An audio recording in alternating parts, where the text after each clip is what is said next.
batting .381 there in the first couple innings. So that is just shows you. Look at that early offense: 321, 67 runs, 32 opposition runs, and on base percentage of .421 and .484 slugging percentage. So they get it going early. They certainly do get it going early. Yesterday's show, we also had the renderings of some of the new upgrades there for Aggie Athletics. So let's upgrade the show with Olin Buchanan. See how I set that up with like you? That. The go hour has now been upgraded because the go minute is average until Olin Buchanan joins the show. Well, let's see if we can't get off to a good, fast start. Yeah, right? Let's do it, my man. So I bring up the facilities. I do want to get into baseball. I started with baseball. Let's continue down that track. That offense is so powerful. I think, honestly, I don't know who you pitch around the lineup, especially now with it looks like Trevor Warner hopefully getting back to full speed. That is a lineup that if they get on you early, very hard to come back from.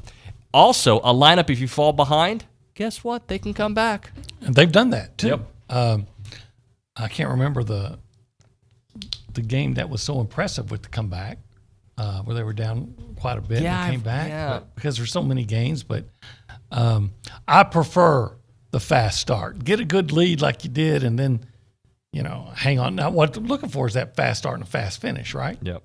So that's the Kentucky game, I guess, or whatever game they scored 23. Who was that? Kentucky was 17. Who did they score 23 on? 23, was that Georgia?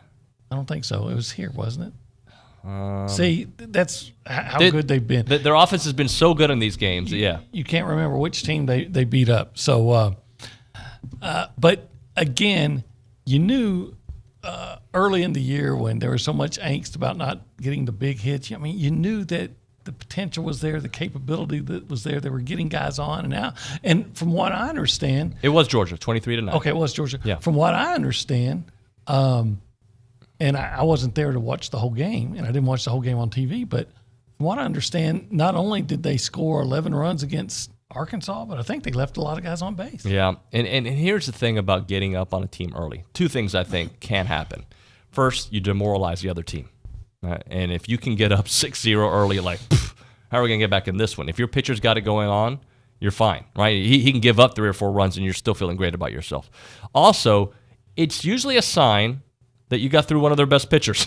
If you get through one of their best pitchers and go to their pen early like that, you're going to, especially early in a series, I know they've done it a lot on Sundays, but if they put a 10 spot on a Friday game, maybe you can, use that pin. And A&M's had to use their pin several times and piecemeal it through. Well, it seems to me that they get a lot of walks too, and I think that's because pitchers are so afraid of giving them a good pitch to hit. Yeah. That then they start trying to paint corners and miss them a few times, and so there's this team shows a lot of discipline at the plate as well to get on. Then, if an opponent kicks a ball, has an error, you don't want to give this offense any help. Right. So, but they're just fun. They're fun because every time somebody steps up, you're thinking, are they going to leave the yard? And a lot of times they do, obviously. So our friends from Heartstrong Sleep are in the chat room right now. They're just and they're good friends of the show, and they're helping us out. We're helping them out as well. Did you get a good night of sleep? Okay. It was okay. Wasn't anything great. The reason I bring it up is because I looked at my Oura ring in the morning, and it said I had great sleep, and I feel like I'm in a good mood. OB. I usually wake up in a good mood no matter what my sleep quality is. I don't. But by I'll be at home at noon, and I'm trying to stay awake. I have the 2 o'clock, 3 o'clock, I need a nap mood. Yeah. And then if I do, and it's not often that I do, but if I get a little 20-minute cat nap, maybe a little bit longer, I become very, not only groggy, but I don't think I feel better after the nap. I know they say the sweet spot is about 15 minutes, but to me, that's not a nap. To me, that's just closing your eyes for a few minutes. So if I use these guys, I'm going to sleep better? If you use these guys that you're talking about? Oh, Heartstrong. Oh, you should talk to them. Yeah, absolutely. Yeah, they'll look sleep apnea. I don't know if you have it, but I do. We got to set you up, my friend. I do have sleep apnea. My wife reminds me just about every morning. Does she really? Yeah. All right, so back on track. The offense is a huge key to what they do, especially early on. But OB, when it comes to this baseball team, I do think the Pin, who has struggled at times, somehow here and there they get a guy to step up. Recently, it's been Jacob Palish. Somebody steps up. It can be Brad Rudis. It can be Rudis. It can be Hogan. It can be several guys that have stepped up. Cortez has done it. But it's not often that they all do it on the same night. But when they do, this team is pretty hard to beat, and this is just the beginning of something special. Well, I think what they've done is what we figured they would do is that they've identified the guys that they can count on and use them more. Like starting Brad Rudis the other day. Mm-hmm. That was a surprise, right? And came in and gave him, 4 really strong innings? He's solid. He is. When he is on, he is on. What did you think of the renderings yesterday? Because nothing like it's always better than I thought, but nothing surprises me with this university and what the kind of upgrades and commitment to excellence that they have. Yeah, I thought it's beautiful. Makes me wish that I was at school now, in high school and a great athlete. That's just. Okay, Aggies, don't get mad at me, but I think the indoor facility and the indoor track, I think they're kind of eyesores. You know, these big balloons that have dirt and mold growing on them, and this looks sharp. Yeah, it looks like Google Technology headquarters in San Francisco or wherever. First class all the way. I love that, and what I love about it is it's all, from what I understand, going to be built on donations, right? Yeah, on donations. So even the indoor track, look at that beauty. Like, see, if I was a track guy, that's what for indoor season, I want to run there, not in that balloon that smells. I wonder if that'll smell like rubber too. If all indoor tracks smells like that, have that rubber smell to them. And this is a university that continues to get better and not wait till others pass. They're setting the bar. They're raising it so high that the other schools are like, man, I don't know if I'm gonna be able to catch up. That A&M money ain't no joke. Now, I just look at that. That's just amazing. You know, it's a shame that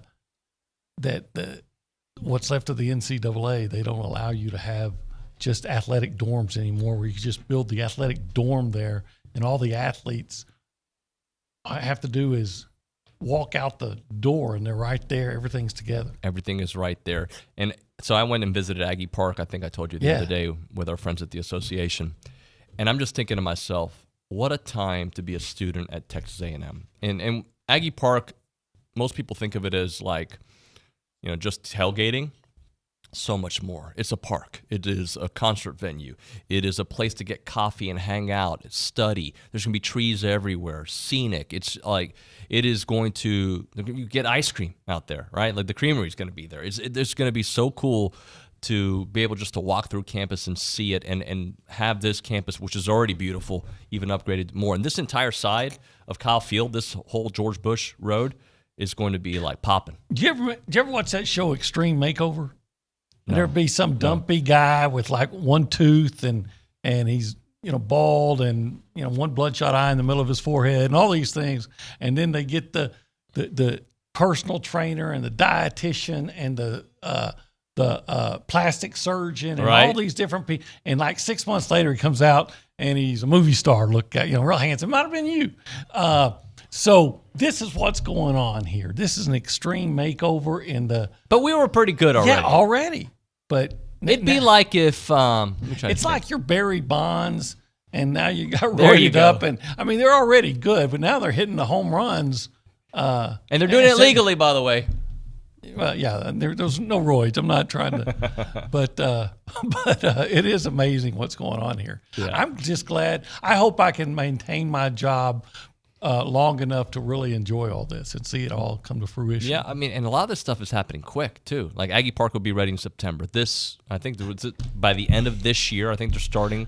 But you know what? End of this football season. You know what really irritates me though is when there's always somebody on Twitter or some social media says, "Well, why can't you use that money to do this with it or do that with it?" I'm like, okay, here's the deal. People who make their money can use it for whatever purpose they want. Mm-hmm. And if you make $1 million and want to give it to the university for scholarships, that's your prerogative. If I make $1 million and want to give it to the athletic department to build better facilities to make my team, help them win so they make even more money so they can help the university, that's my prerogative. Yeah, you do what you want. And I'm going to do this public service announcement. I think I've done it before. So Billy, because he's so big and he's got great news, and he was obviously, he broke this here on the show right as it was coming out about the renderings. But someone has created a TexAgs hating account that comes after Billy. I think he's an OU fan, Billy, and basically saying, when are you going to prove to me that what you guys did last year was legal? Billy owes this loser a explanation of how A&M did it. By the way, how can you prove that it wasn't all about NIL? Let me just say this to everybody, and I hope there aren't a lot of you that have fake accounts to troll people. I know there's a couple of you, and I know who you are.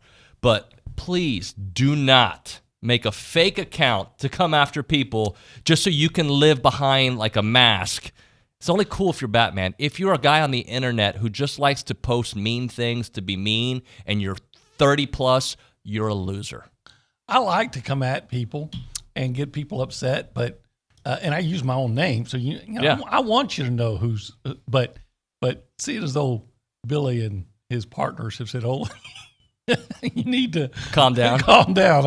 I've become much less. I think the troll. A fake account would be okay, to just read, right? But when you come after people, I'm not expecting everybody to put their first and last name on their social media account. I understand, but when you use it to be rude, and that's your shtick, and you're proud, hey, I've gotten blocked by 34 people. I love to say this to Billy Lucci. I love to go after Olin Buchanan. Then you've got problems, man.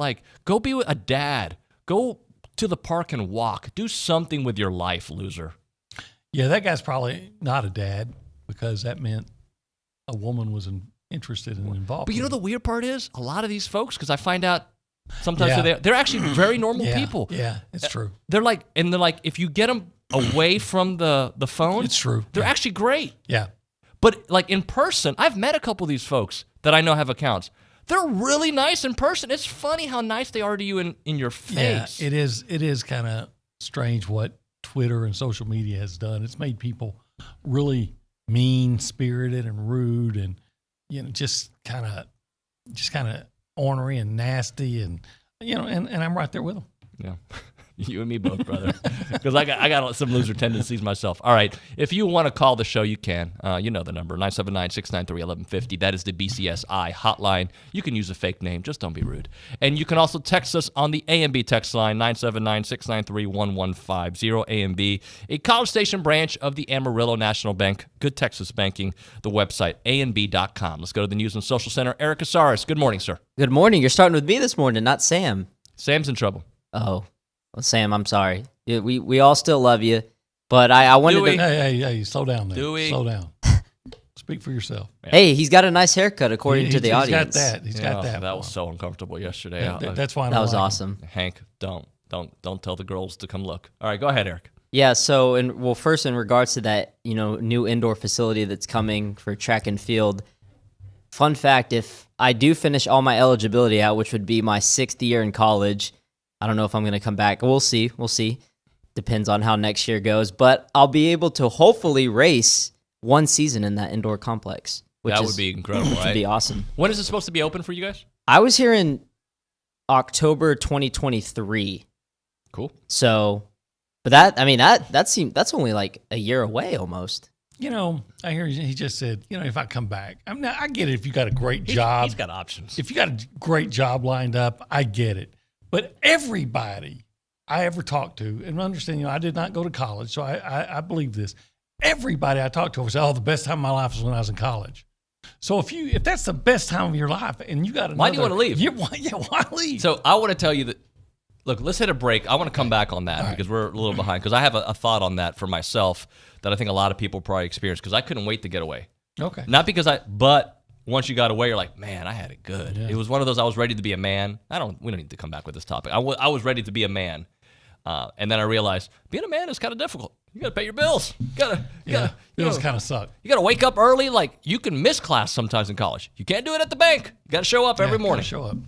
All right. Well, we'll come back to you here in a minute, Erica. Right now, let's talk about the Association of Former Students. I told you guys I visited Aggie Park. It's going to be beautiful. I'm telling you, when you drive by, go super slow or walk. And you can kind of peek over the fence and see some of the stuff that they got going over there. It is going to be beautiful. It's going to be a place that everyone listening right now is going to be impacted by, especially on game days. You're going to walk by. You're going to be a part of the party. You're going to love all that. The association does so much for Aggies all around the world. They've been doing it for over 140 years. They are here, they are there, they are everywhere. And that is a fact, guys. They've helped out with scholarships, student assistant programs, silver taps, rain day, class reunions, muster. I'll keep the list going on and on. But that's what they do, and the why is you. They are a group that wants to just help so many people, and they've now collected a bunch of these Aggie stories on IamTheWhy.com. I encourage you to check it out right now. IamTheWhy.com is a website where they have all these amazing Aggie stories about how people persevered, their time here at A&M, and their time beyond. And I highly encourage you to check it out, and soon you'll be able to upload your stories on there as well. It is IamTheWhy.com, IamTheWhy.com. I'm Chelsea Reber with your community calendar on the Zone, brought to you by Christine Engler at AggieLoanExpert.com. There's never been a better time for a cash-out refinance. NMLS 1309378 Equal Housing Opportunity. You're invited to the first annual Urban Optics Masquerade Eyeball, benefiting the Brazos Valley Lions Club Foundation. Friday, May 13th at the Texas A&M Hotel and Conference Center. Email Kayla at urban-optics.com for tickets. Student Bonfire is looking for land to clear to build Bonfire this fall. The minimum acreage is 12 acres of heavily wooded land. The nonprofit organization also performs odd labor jobs to raise funds. Email info@studentbonfire.com for more information. Voices for Children CASA is looking for community members to serve as volunteer advocates for children in the foster care system. Click the volunteer tab at vfcbrazos.org to learn more. That's your community calendar, brought to you by Christine Engler at AggieLoanExpert.com. I'm Chelsea Reber on the Zone. Shop local, buy local, save big deals. Hi, it's Jenny from your local Big Deal store. If you've never visited our website, you're missing out because we've partnered with some of the best local businesses in town. Dozens of gift certificates, all discounted, ready for you to buy today. Here are just a few of the businesses you'll find. Easy Phone Repairs, Next Gen Gaming Lounge, and Buff City Soap Aggieland. Shop and save now at AggielandBigDeals.com. Get a taste of something special at Shipwreck Grill. For great food and an amazing time, Shipwreck Grill is one of a kind. Shipwreck Grill, proudly serving crawfish Tuesday through Saturday starting at 6 p.m. Stop in and see Wade, Mary, and the crew at Shipwreck Grill, the best crawfish in the Brazos Valley. Get a taste of something special at Shipwreck Grill. You want to feel important. You want to be a part of something bigger, something that matters and can help change things. You want to feel like you belong. We know. We felt that way too. And that's why we did something about it. We aren't just Army National Guard soldiers. We are normal people just like you. And together, we can make a difference. Take on your legacy. Visit NationalGuard.com to find out more. Sponsored by the Texas Army National Guard. Aired by the Texas Association of Broadcasters and this station. On Sports Talk, I visit with author Kostya Kennedy about his book, True, on the life of Jackie Robinson. I think in those days, those early days, I don't know if it's a single moment, but the first days of 1946, when he began being, the one black player in an all-white league, even before coming into the National League, was when he really realized the challenges and the expectations that were on him. Sports Talk, weekdays from 4 to 6 on The Zone.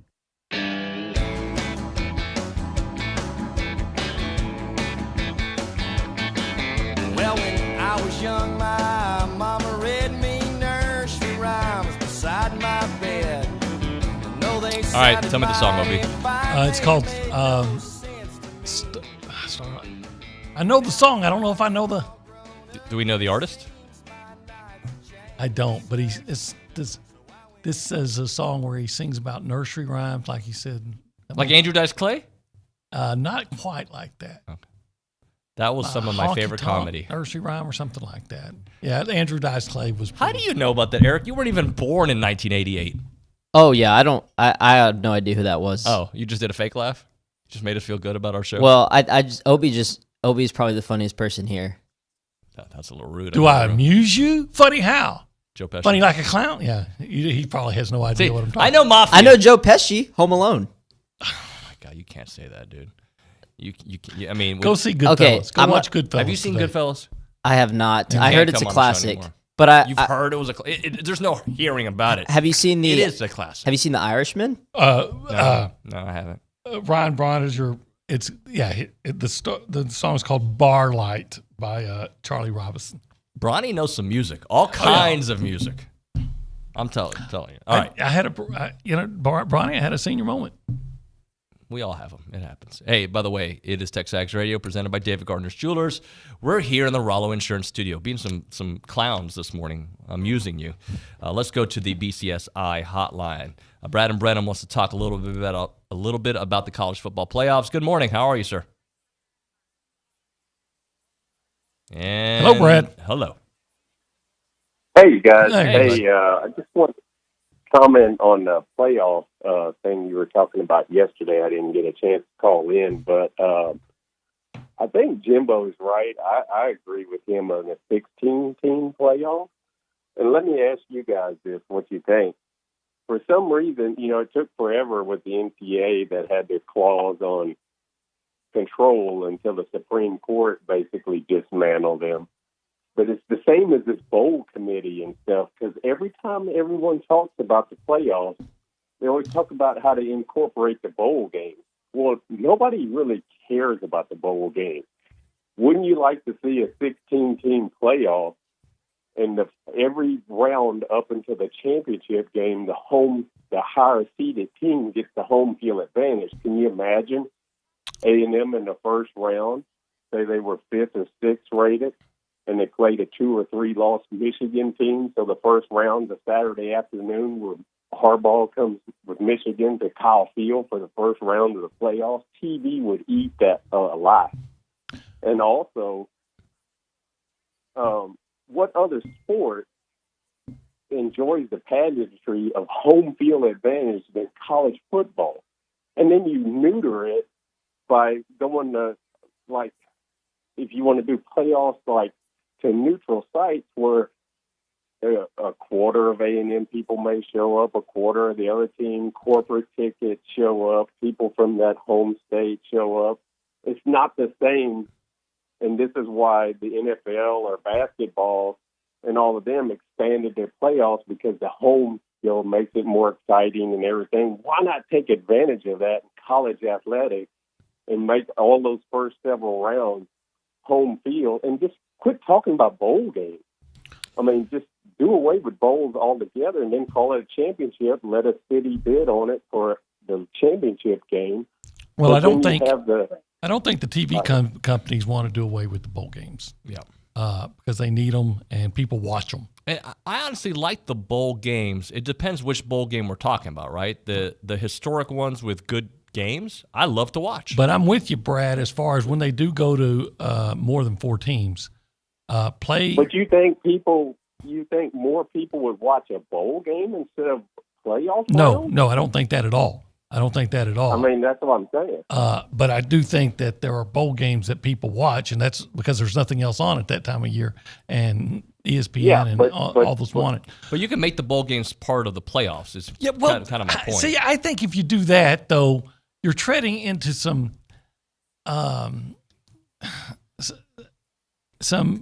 treacherous territory, because you're always asking for your fans to do too much. Yeah. You want to go to every game? Well, okay. You're going to play this game at this bowl game, at this minor bowl game. Okay, let's see all the Aggies there at that game. Well, now you're going to play somewhere else. Okay, let's ask everybody to travel. Not everybody has the ability. In fact, probably less than 1% of people have the ability to to go 4 rounds to But could you do it for the Final Four, perhaps? Yeah, Final Four, yeah. But that's why I'm with Brad all the way. Whatever they expand to, 8, 12, 16, the first round or until the Final Four should be played on the home field of the highest seeded team. Okay, I can get down with that. Brad, appreciate you, brother. Thank you so much. Okay, thank you, guys. Thank you. See, there's a part of me that loves the idea of bowl games, unfortunately, and I think it's falling in love with what you started watching college football with, or whatever sport it is, right? So I like the idea of bowl games, but I have found myself over the years only watching the ones that are relevant. Like I'm not watching. Back in the day, there was the CarQuest Bowl. I didn't watch that. I didn't care. But people will turn it on and just have it going on in the background. Sure. Because what else are you watching? Hallmark Channel. Yeah. You're a big one, aren't you? That's your show. My wife will watch that. I'm like, every show's the same. And she could say every football game's the same. But that's not true. That's not true, right? You're exactly and right. She's a big football fan. Yeah. Hey, let's talk Christine Engler, the Aggie loan expert. She's great, guys. She's a class of 1997. She's brought the business, the Aggie loan expert business, right here to Bryan College Station, the entire Brazos Valley. You can find her at aggieloanexpert.com. She met her husband here at Texas A&M. They're both Aggies, class of 1997. They've got Aggies, Aggie blood, right? That's all they care about. That's what they do. They love watching the games. They come down for them. They're part of this community, and you definitely need to have her in the mix when it comes to whatever mortgage situation you might find yourself in, a refi, buying a new home, whatever it may be. You need cash right away. She's the one to do it. She's awesome. She went above and beyond to help close our first home in this crazy market. One Google review says, another one says, best experience we've ever had with a mortgage broker. So at the Aggie Loan Expert, everything costs a lot of money, right, guys? So she's going to take care of you with mortgage rates that are still near all-time lows with easy refinancing. Her clients, on average, save over $350 a month last year. Start saving today and apply online for an easy refi at aggieloanexpert.com. Terms and conditions do apply. Christine Engler, Aggie Loan Expert, NMLS number 1309378, company NMLS number 1324641, equal housing opportunity. Well, he survived football season and didn't enter the transfer portal. It's David Nuño on TexAgs Radio, weekdays on The Zone. For almost 29 years, SOS Ministries has invested in thousands of lives to rescue, restore, and release families from drug and gang-infested environments where abuse, poverty, and violence are a way of life. Throughout April, SOS is fundraising for their entire children's ministry that serves over 500 children in the Brazos Valley. Check out the SOS online auction from April 11th to April 30th. Special thanks to SOS Challenge sponsor Stylecraft Builders and media title sponsor KBTX Media. I said, if one just comes out, if just one comes out, Lord, I dedicate my life this day for just that one. And he whispered back in my ear and said, JJ, I don't just want one, I want them all. Call 775-5357 or go to SaveOurStreetsMinistries.org for more information. You can also follow SOS on social media for ministry updates. Help us save our streets. Is your business expanding? Eagle Support Services to the rescue. Proudly located in College Station, their full-service warehouse offers both short and long-term inventory storage. They can also kit your merchandise and ship it nationwide, providing an all-in-one fulfillment solution.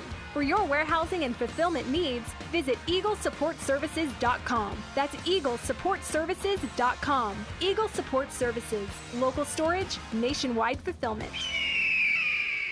Slim Plumbing says good driving habits aren't furnished with a driver's license. You must acquire them by using good judgment and common sense behind the wheel. So don't drink when you drive. The life you save may be your own. This message is from Matt at Slim Plumbing, where Matt has over 20 years experience in the Brazos Valley. New construction, remodeling, and repairs, residential and commercial. Call 979-485-9659. Slim Plumbing, wishing our kids safe and happy graduation season. The flagship station for Aggie Athletics is The Zone. Whenever the Aggies are playing, you can hear them right here at 1150 and 93.7 FM. Thanks to our listeners and our Aggie broadcast sponsors, Schulte Roofing, Prosperity Bank, Hargrove Insurance, and Rudy's Barbecue. Here's a big gig 'em to all these sponsors. Listen to Aggie Athletics on the Zone 1150 and 93.7 FM. Keyshawn, J. Will, and Max. The honeymoon period is going to be over if Dak Prescott does not put this team on his back. And you talked about the money. Yeah, people had reservations about the money. The Dallas Cowboys did because they felt that he could be Troy Aikman and Roger Staubach. But he's yet to prove that and show that. Look, this team is either NFC Championship or Super Bowl appearance, or it's going to be a lot of people have to answer to Sean Payton next year, in my opinion. Listen in to Key, J. Will, and Max, powered by WC Tractor from 5 to 8 on the Zone.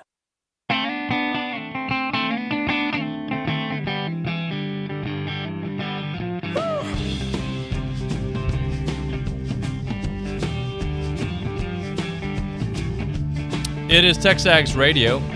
We are presented by David Gardner's Jewelers, and we are here in the Rollo Insurance Studio.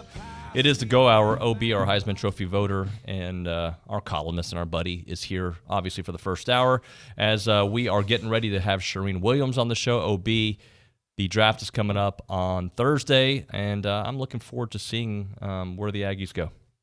I am too, and I believe that my team, the Dallas Cowboys, would be very well served to draft Kenyon Green. I think that'd be great. If he's available when they pick.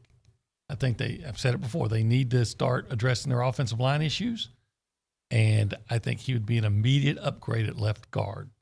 Well, let's see what Shireen Williams of Pro Football Talk and the Hall of Famer and our good friend joining the show now on the BCSI hotline. Shireen, good morning to you. Good morning to you guys. How are we doing today? We're good. So give us an update. What's going on with the draft? What are you hearing? I know that you've got the Cowboys beat, but you also know everything's going on with our Aggies. Well, yeah, we do. So let's see what happens on Thursday. But I think Kenyon Green's gonna hear his name called, and I think OB could be right. I think the Cowboys could take him. I know they like him, and if Zion Johnson from Boston College is gone, he certainly could be the choice for them. And look, I hope the Cowboys. OB, I don't know what you think, but we talked a little bit about this Saturday night. But I hope that the Cowboys take a lineman, offensive lineman, defensive lineman.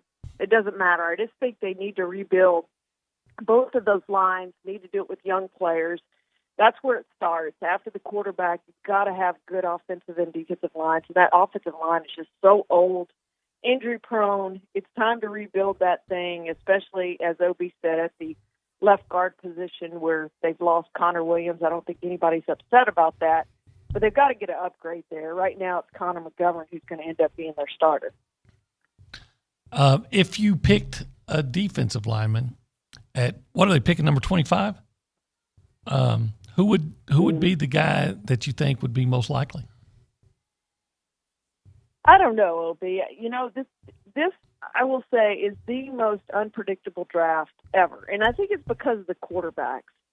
Because nobody knows where they're going to go, and people are projecting them probably lower than what they're going to go, because teams that need a quarterback start to panic and rise up and say, we've got to get a quarterback, and that's how you see some of these guys, we all know the names, who go way earlier than they should go, and they don't pan out. And so I think that probably sets in on this draft, that there's some panic, that teams start to trade up and try to get some of these quarterbacks when the first one goes off the board. We'll see if that happens. The latest was Carolina's not going to take a quarterback. They're probably going to try to trade at some point for Baker Mayfield, so that might change things a little bit too. They draft 6, I believe.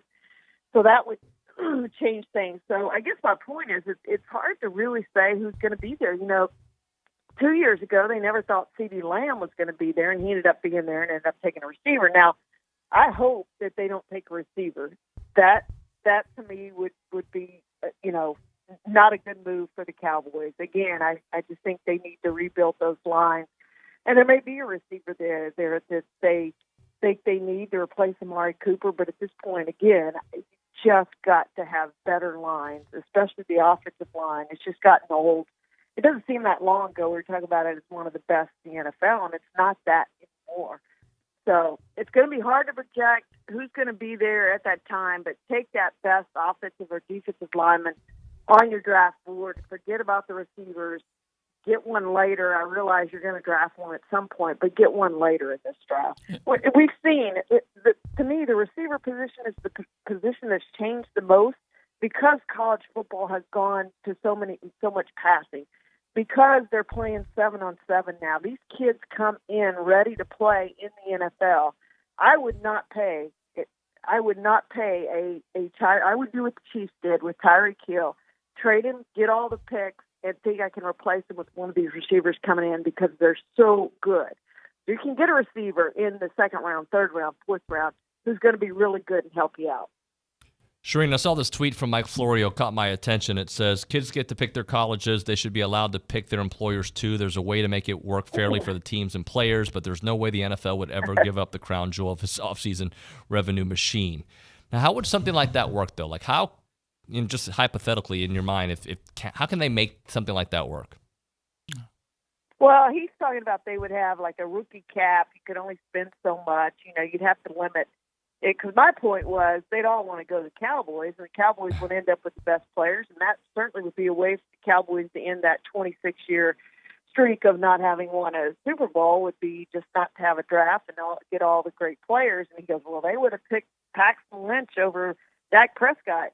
And my point would be, and I may say this on the show today, is no, because they would have drafted Johnny in 2014, and he would have sat behind Tony Romo for a couple of years. You wouldn't know what you had, so they wouldn't even have taken a quarterback that year. So, but they would get the best quarterback or whatever they needed.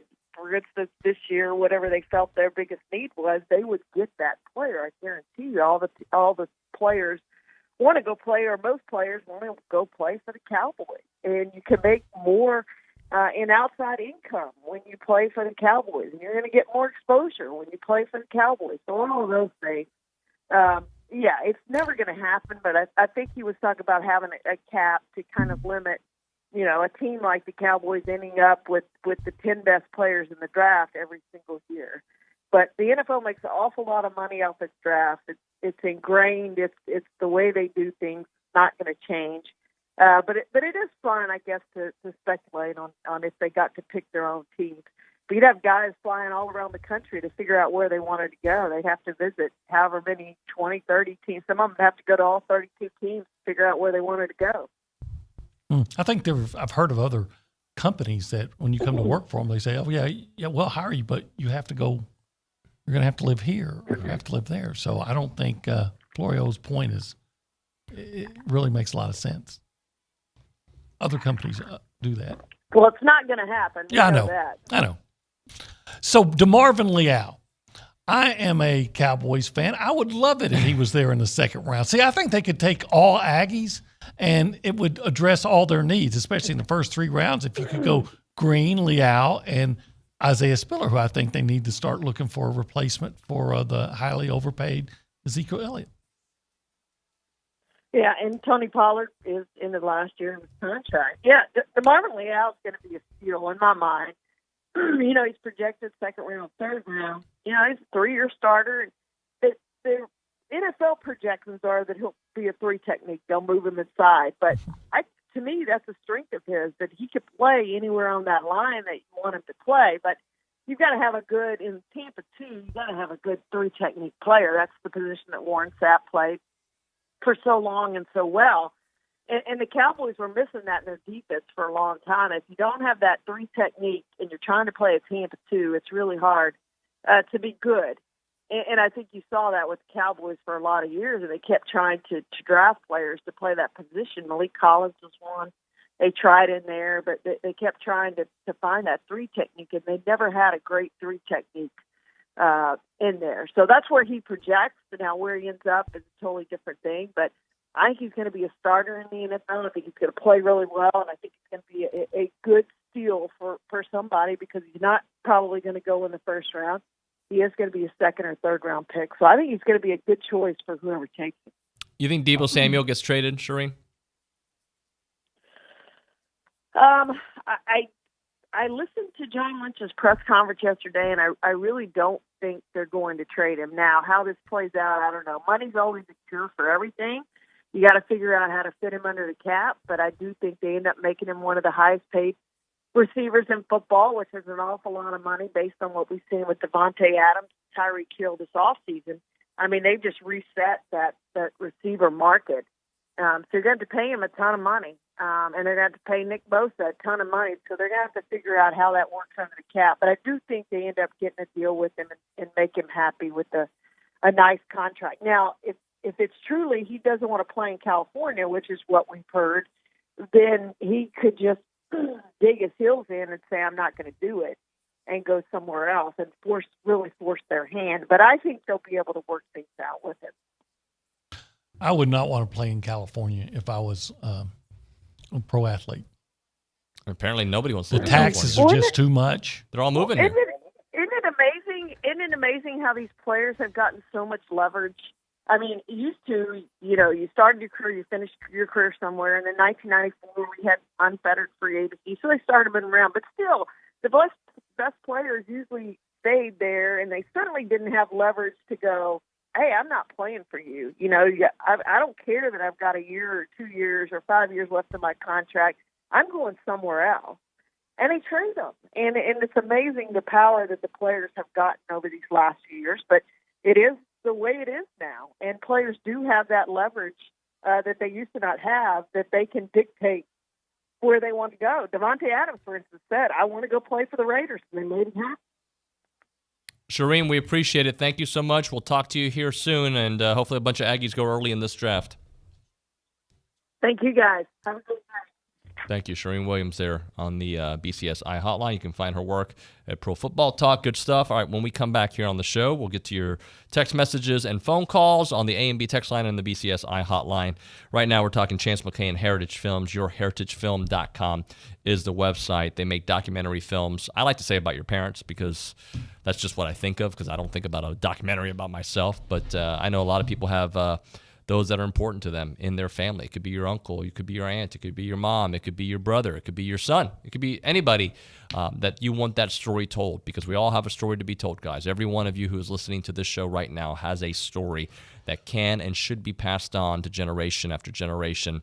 You don't have to play the game of telephone. My pops would tell me this about his life. I say a secondhand version of that story, and that keeps passed down. And by the end of it, he was the president of the United States, even though he was born in Cuba. That's just how it happens when you do that. Not with Heritage Films. They go straight to the source. They do the interviews. They get the videos. They get the pictures, and they tell a story in a 2-hour documentary form, like Netflix, like HBO, wherever you find it. Check out the website, YourHeritageFilm.com. YourHeritageFilm.com. 713-893-8341, 713-893-8341. I'm Chelsea Reber with your community calendar on the zone, brought to you by Christine Engler at AggieLoanExpert.com. Get pre-approved today with a 5-minute loan approval.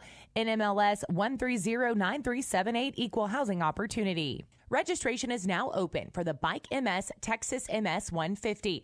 The 2-day race starts April 30th and ends at Kyle Field.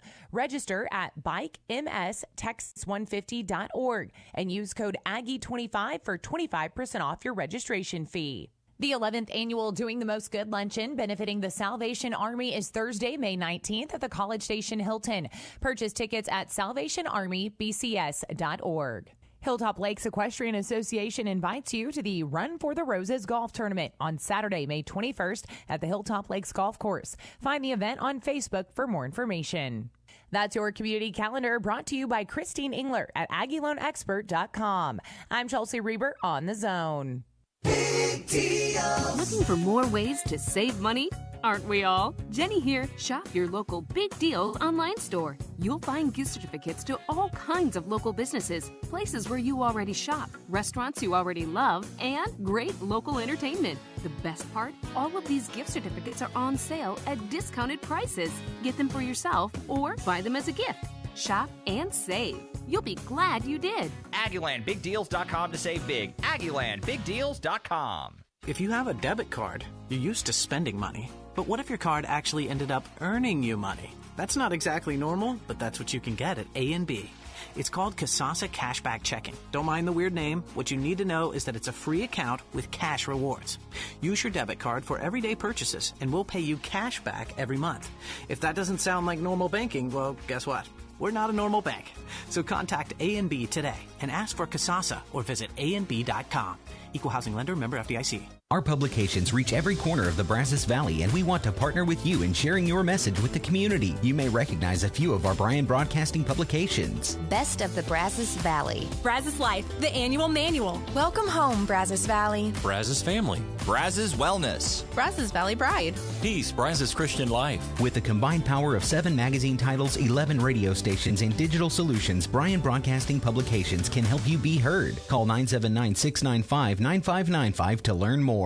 DJ K-Dub checking in, previously on the Feinbaum Show. Robert Griffin III, they work their tails off to develop the skills and the talents that they need to go get those scholarships, and then they get work from 6 a.m. to 8 p.m. as a student athlete going to class and doing workouts. So there's nothing about what they get, aside from name, image, and likeness, that is free. It's the Paul Feinbaum Show, powered by Polaris Fun Center, 2 to 4 weekdays on the Zone.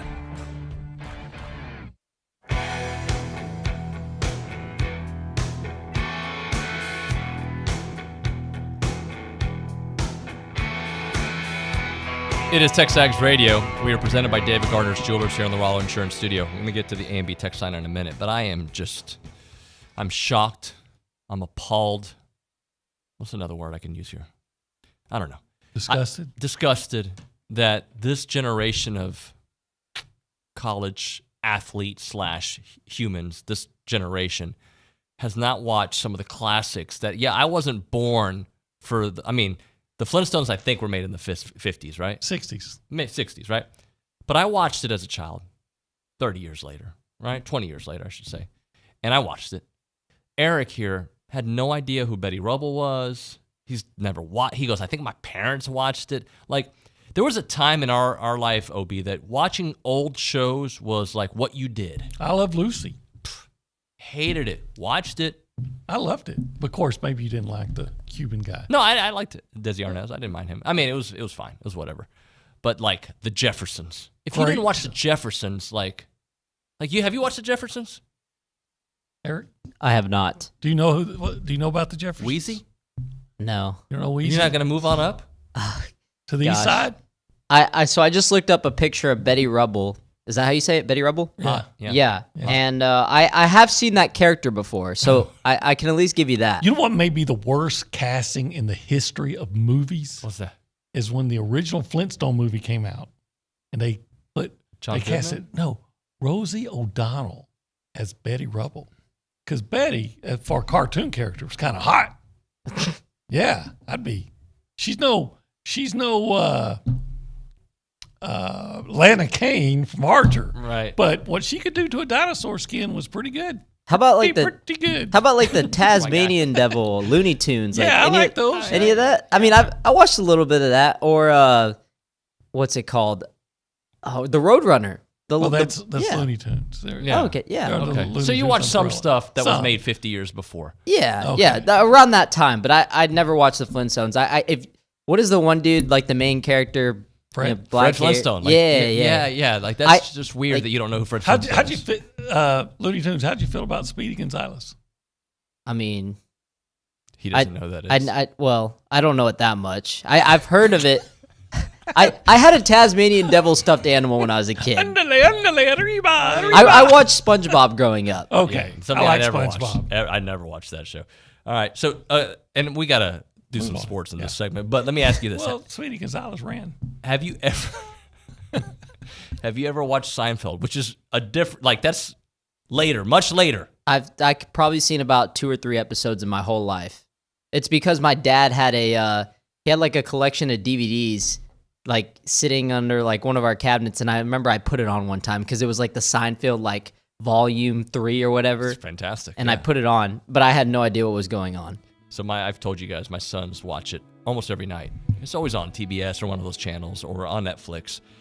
And I forget how many episodes are I don't know if you should be listening to this. You're 13, but the subject matter, I just didn't realize it at the time. Some of the Master of their domain? The Master of the Domain and buying certain products at the pharmacy. Yeah. I thought the marine biologist was the best episode ever. Hole in one. That was a good one. Is that a titleist? Oh, Sam, can you get a text message or two on the A&B text line before we hit a break here in about a minute? Do you mean Eric? What did I say? He said Sam. Yes, Eric. Sam, sorry. No, I want Sam to do it. Yes, Eric, hurry. Okay, so we have a 214 number, area code. Should we expect baseball upgrades in the Centennial Project, or will that be a separate project? I think separate project, yeah. But I think it's coming. Okay. And then last one for you, David. This one's kind of long, but he was talking about he's a soccer guy. His daughter won districts Friday night, drilling the game-winning PK for her high school team 1-0. Club draw 2-2 for Solar. Win over Dallas Texans on Sunday. 3 games in 3 days, plus prom was a busy weekend. All right. Congratulations there, David Edmond. That's awesome, man. Congrats. All right. B-Scan said Seinfeld is bad, so he's off the show again. How about that? He's done. All right. It is TexAgs Radio. OB, thanks so much. When we come back, we're going to get to know a little Mississippi State, get a little preview of what happened, or look back at their spring. That and more here on TexAgs Radio.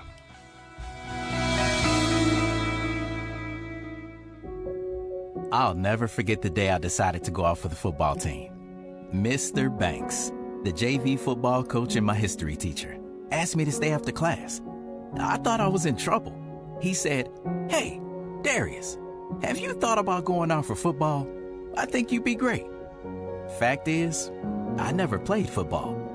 Fact is, I never had anyone tell me I'd be great at something. So, with no experience at all, I signed up. And a week later, I padded up and was running drills on the field. I never was great, but playing high school sports was one of the greatest experiences of my life. I was accepted by my teammates, and I learned that when someone believes in you, you can believe in yourself. Encourage a student you know to take part in a high school sport. This message presented by the UIL and the Texas High School Athletic Directors Association. Listen to Louis Bellina, Chip Howard, TexAgs Radio, or Paul Feinbaum. Do it on your smart speaker. Just say play Sony 1150 now. This is KCNE College Station Bryant, Aggieland's home for sports.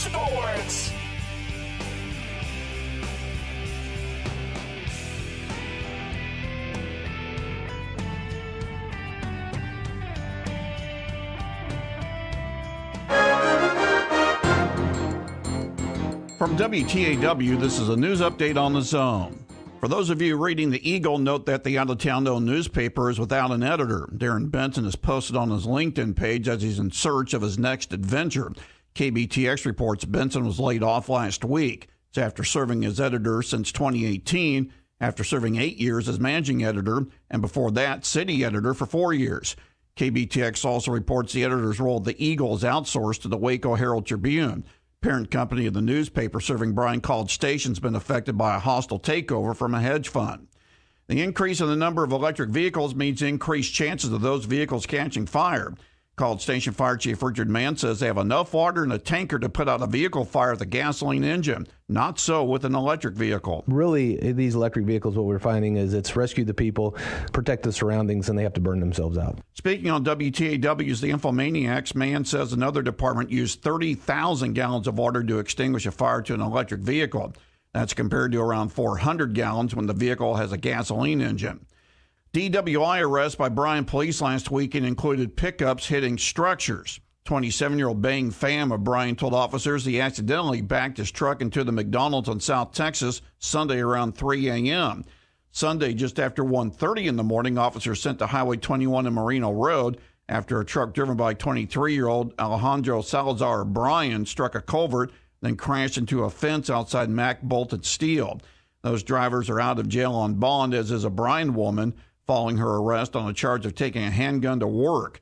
38-year-old Jasmine Franklin told Bryan police she forgot she had a gun in her backpack when she went to work, and she denied bringing the gun in anticipation of using it against others from a disturbance from the night before at an apartment where a bullet hole and a shell casing were found. That's news on the Zone. Who do you think is the best? Nominations are now open for the 22nd year of the Best of the Brazos Valley. Go to bestofthebrazosvalley.com and submit your nominations for the best in dining, entertainment, service, retail, automotive, health and wellness, and everything in between.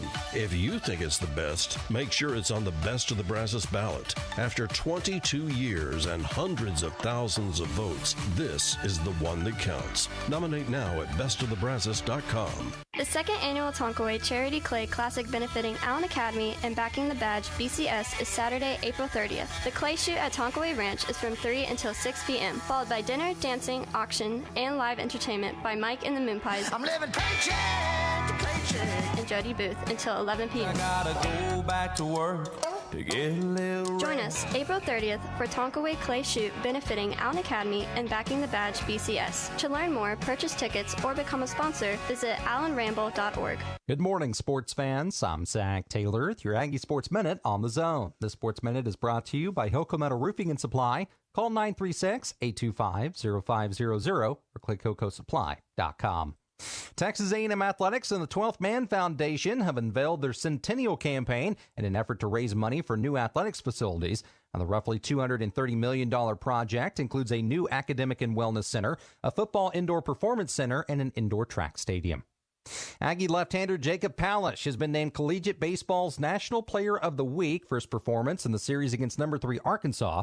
The graduate transfer from Stanford tossed 6 innings of relief, including a 2-inning save in Sunday's rubber game. Palish on his outing. If I'm going to act like there's no pressure, I'd be lying, but we also always talk about pressure is a privilege, and being in those situations, it's a privilege being in those situations. So, at that point, all you got to do is take a deep breath, realize that the odds are still in your favor as a pitcher. Jacob and the guys sit at 25-14 on the year. They'll be back in action this evening when they welcome Sam Houston State to town. First pitch is at 6:30 with broadcast right here on the Zone. New Aggie women's basketball coach Joni Taylor continues to add to her staff, hiring Meredith Mitchell as the team's director of business operations. Mitchell comes to Aggieland after having spent the last 9 seasons in the same role at Georgia. And that's been your Aggie Sports Minute, brought to you by Hilco Metal Roofing and Supply. On the Zone, I'm Zach Taylor. You can listen to Aggie football, basketball, and baseball on your Amazon Dot or Echo. Step 1, say, Alexa, enable Zone 1150 skill. Step 2, anytime you want to hear fighting Texas Aggie football, Texas A&M women's basketball, or Aggie baseball, all you have to do is say, Alexa, play Zone 1150. It's that simple to listen to your favorite A&M teams that play on the Zone with your Amazon Dot or Echo. Make sure to say one time, Alexa, enable Zone 1150 skill. Then say, Alexa, play Zone 1150.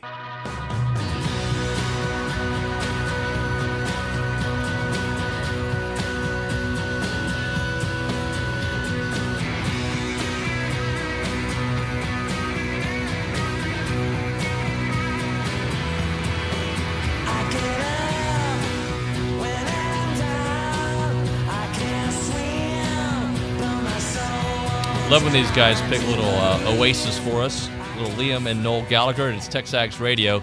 We are presented by David Gardner's Jewelers here in the Rollo Insurance Studio. Having a good time this morning.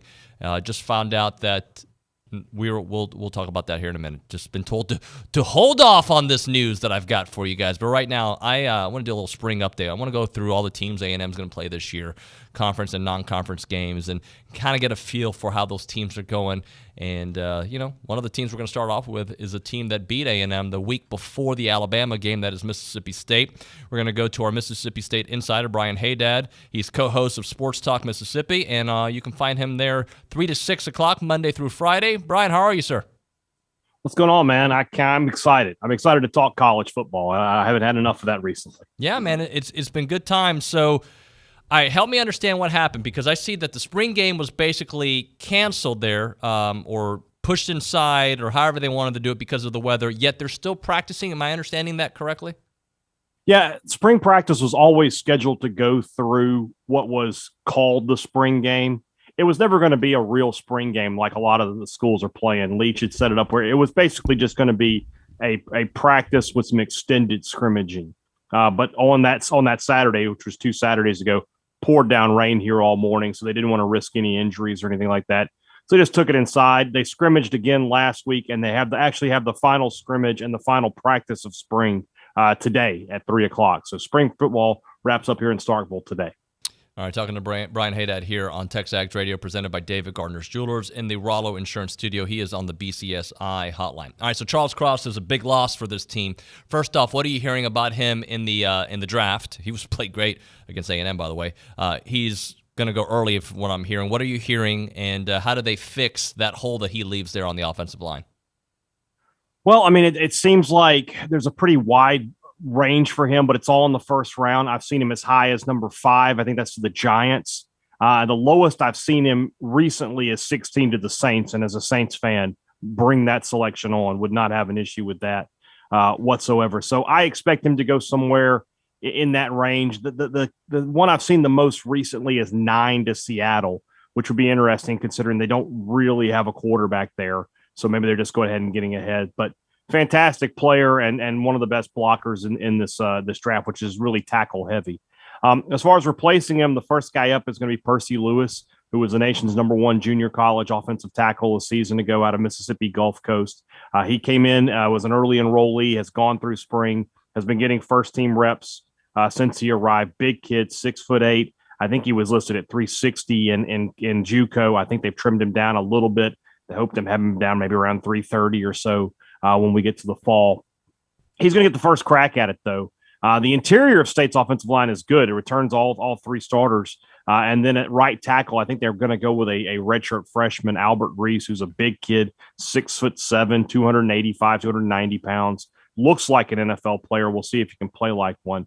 Those tackle spots are really the only things that Mississippi State had to replace offensively. They bring back so much production from last year's offense. Hey, I do want to interrupt this interview quickly for a release that just came out. That's what we were talking about when we started this segment. Looks like tonight's game against Sam Houston baseball game has been canceled due to the bad weather here and the field conditions. It will not be rescheduled. So now A&M, the baseball team, will head out to Nashville. There are some notes on what you can do with your tickets. So I'll bring those updates to you a little bit later on as we continue our interview with Brian Hadad, who covers Mississippi State. All right, so tell us some other additions, subtractions from the team beyond the obvious in Charles Cross. Well, if you look at State and what they did in the portal, Ole Miss obviously got a lot of the headlines because they had a lot of starters to replace, and they did a good job of doing that. State has been a little bit more selective in the portal, but they've picked up a couple of former 4-star DBs, Marcus Banks from Alabama, and then just on Sunday, Hunter Washington from Florida State. So State, trying to replace Martin Emerson, who's another guy who'll hear his name called this week in the NFL draft, trying to find that second cornerback to go alongside Emmanuel Forbes, who I think is one of the better corners in the SEC. So those are the 2 big guys out of the portal.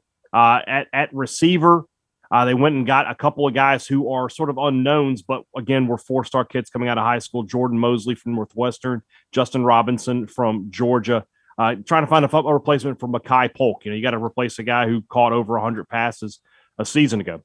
From Mike Leach, and I know that somebody's going to catch those passes this year. It's just the nature of the beast. But is that going to be somebody who was already on campus, like a Jaden Wally, or does a guy like a Tulu Griffin take a big step forward in his second year as a starter? Or do one of these transfers come in and do that? So the State hasn't been, like I said, overly active in the transfer portal, but the guys they've gotten, they feel like can be impact players in year 1 for them. Brian, I look at Mississippi State's schedule, and obviously anytime you have an SEC schedule, it's pretty tough, but it's tough beyond that. There's the Vanderbilt game that is no longer there this year, right? You changed that for Georgia, and we already know what kind of game that's going to be. So how hard of a schedule is it? I've seen people say it's maybe the hardest in all of college football. Yeah, I mean, when you get Alabama and Georgia on the same schedule, that's just a difficult task for anybody. I mean, I guess only Tennessee and Auburn would be the only two schools in the country that have those 2 teams to play, the 2 teams that play for a national championship. Non-conference wise, Bowling Green is a team that's a decent group of 5 team year in and year out. Memphis, of course, beat Mississippi State a season ago. That typical, Mike Leach always loses a game he shouldn't lose. That was it for Mississippi State. And they travel to Arizona.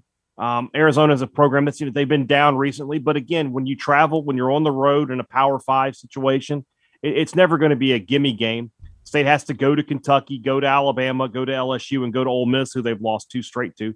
So it is a tough schedule. I think State can improve on last year's record, I think, because of the amount of production they bring back on both sides of the ball. But there's definitely a ceiling. It would be really something for this team to get to 9 or 10 wins. I don't see that happening, but can they be an 8-win football team? Yeah, I think so. So let me ask you this. Is Mike Leach in trouble at all if they have a bad year this year or not a 8-9 win season? How about that? He would definitely be on a hot seat for year 4 if this was a 6-win team. And that last game, what rivalry games mean. State is not going to sit around and let 3 straight losses to Ole Miss just happen and nobody care about it. State needs to win that game in Oxford this year. Even if State's 8-4, if one of those losses to Ole Miss, there are going to be people grumbling because it just the way it is in this state. You can't lose that game year in and year out. So, yeah, Mike Leach needs to show something this year. People have been. I feel like it's been a little harsh and then they did lose some games last year they shouldn't have lost. They probably should have been a 9-win team, but they couldn't kick the football. That's something else that I guess I should have brought up, that they went into the portal and got a kicker. But this team went from 4 wins in 2020 to 7 wins last year, and they bring back most of the team. I just feel like it's reasonable to assume they can pick up another regular season win and possibly even a win in a bowl game to get to 9. What worked so well last season? And honestly, I'll go back to the A&M game. What worked so well against A&M from your perspective? Will Rogers is just a quarterback who fits Mike Leach's system really well. People talk about how, hey, if you're in the air raid system, you're going to pile up numbers. And that's true if you complete the passes. But it's not a guarantee that you're going to complete the passes. Rogers is accurate. He takes care of the ball. I think he was close to 4-1 last year. Touchdown to interception. I think it was like 35-9 or something like that. Completed over 74% of his passes, 4,800 yards, second biggest year in SEC history at that point. So he's just an accurate game manager. Feels like it's an insult sometimes, but that's what he does. He doesn't cost his team the game. He needs to be a little bit better this year, driving the ball down the field and throwing the ball for some big plays. But Will Rogers can do everything that Mike Leach wants to do in this offense, and that's the biggest thing for him. Is there another quarterback in the pipeline that we need to be aware of here for the next couple of years? A couple of Texas kids, to be honest, Sawyer Robertson and Braden Locke. Robertson is the number 2 now, who was a really highly recruited quarterback out of high school. I think out of Lubbock. And big kid, 6'4", 220 pounds, got the big arm. I mean, he's a prototypical Texas high school quarterback, can sling it all over, and did so in high school. But with the value that Leach puts on leadership and puts on seniority, I mean, Will Rogers is going to be the quarterback for this team for the next couple of years. He's going to have an opportunity to leave Mississippi State as the all-time leading passer in college football history if he continues to put up numbers the way he did in his first full year as a starter. So I asked you what went right last year, but what went wrong last year? Where were some of the hiccups? State, obviously, like I mentioned, special teams. Special teams for State were a huge issue, and it led to a reshuffling of the staff here in Starkville. But, I mean, State missed field goals in games against Memphis, LSU, and Arkansas, and those are all games they lost by 3 or fewer points. So that was probably number one. State was not a good pass rushing team last year. They lost the guy, Jordan Davis, who they thought would be their best pass rusher a season ago. They lost him in fall camp to an ACL tear, so he should be back. And they've got a couple of young kids they really like that they think can add some pass rush. But State did not do a good job of getting after the quarterback a season ago. And then offensively, they've got to find, it's Mike Leach. He's never going to run the ball every play or anything like that. But the games where they were the most successful were the games where they had a little more balance and a little more use of the running game. The Kentucky game is one that really stands out for me. State they've got weapons back there with Dylan Johnson and Jaquavius Marks. Those are good backs who can do a lot. State needs to do a better job of getting the ball into their hands, especially in some short yardage situations. You mentioned that Ole Miss obviously doing so well with the transfer portal, Mississippi State doing a very nice job as well. I guess how nice is it that because I have my issues with the portal, to be very honest with you, but how nice Everybody is it does, to have a situation where you need an upgrade at kicker and be able to go find that next year immediately?